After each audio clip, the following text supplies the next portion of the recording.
নজর রাখবো পরবর্তী সংবাদে। বিশালগড় 1 নম্বর চন্দ্রনগর গ্রামে উদ্ধার হয়েছে বিশাল কার্যত মস্ত বড় একটি অজগর সাপ এবং সেই সঙ্গে সিপাহীজলা জেলা চিড়িয়াখানা রয়েছে পাশেই। অথচ গ্রামবাসীদের সেক্ষেত্রে অভিযোগ রয়েছে যে বনকর্মীরা সরকারি বাগানে আগুন দিয়েছিল, তারপরে হয়তো সাপটি চিড়িয়াখানা ছেড়ে লোকালয়ে চলে আসে। পরে চিড়িয়াখানার কর্মীরা এসে উদ্ধার করে নিয়ে যান সেই বিশাল আকার অজগর সাপটিকে। এই বিষয়কে কেন্দ্র করে কি রয়েছে সংশ্লিষ্টের বক্তব্য শুনুন। ঘটনা হলো আমরা মাঠের মধ্যে খেলা করতেছিলাম, ব্যাটবল তারপর আমাদের এলাকার ওই কাকি ডাকতে আমার বাড়ির সামনে একটা সাপ দেখতে পাচ্ছি অনেক বড়। তারপর আমরা সবাই দৌড়ে আইলাম, আয়া দেখলাম ওইখানে জঙ্গলের মধ্যে এটা দেখতে পাইলাম। তারপর আমরা দৌড়াদৌড়ি করছি, আমি এটাকে জঙ্গল থেকে টাইনা এনে একটা নাই। কি সাপ এটা? এটা অজগর সাপ। কি নাম এই এলাকাটা? এটা এলাকার নাম হলো 1 নম্বর চন্দ্রনগর।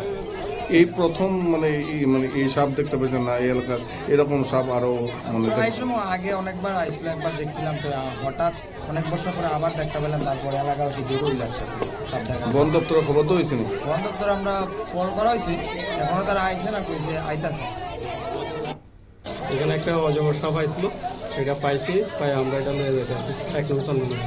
কতটুকু বড় এটা? হ্যাঁ, কতটুকু বড়? বড় আছে অন্তত 10-12 ফুট লম্বা। মানে কি মনে হইতেছে এখানে কিভাবে আইছে সাপটা?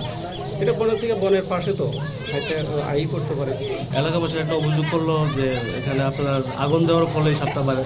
না, হয়তো গরমের কারণে এটা এদিকে নিচে জায়গা, জলা জায়গা এদিকে আয় করছে হয়তো।